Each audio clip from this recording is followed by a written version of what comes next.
নমস্কাৰ বন্ধু বান্ধৱীসকল, আপোনালোকক আমাৰ ইউটিউব চেনেল এছামিজ কবিডলৈ স্বাগতম জনাইছোঁ। বন্ধু বান্ধৱীসকল, আমি কলিজা নোহোৱাকৈ এক ছেকেণ্ড সময় জীয়াই থাকিব নোৱাৰিম।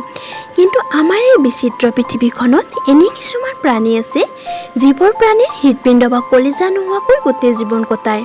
আৰু কিছুমান প্ৰাণীৰ ৩-৪টা হৃদপিণ্ড বা কলিজা থাকে।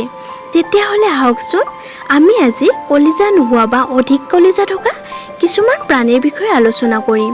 তেতিয়াহ'লে পলম নকৰি ভিডিঅ'টো আৰম্ভ কৰোঁ।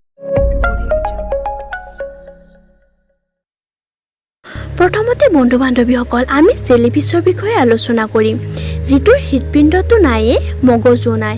বন্ধু বান্ধৱীসকল, আপোনালোকে হয়তো এই প্ৰাণীটোৰ কথা শুনি আচৰিত হৈছে।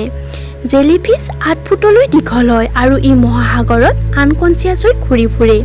হৃদপিণ্ড নথকা আন প্ৰাণী দুবিধ হৈছে ফ্লেটৱৰ্ম আৰু কোৰেল পলিপছ।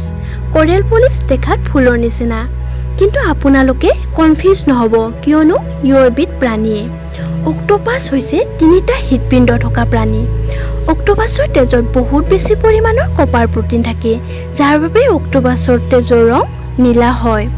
4টা হৃদপিণ্ড থকা একমাত্ৰ জন্তুটো হৈছে হেগফিছ।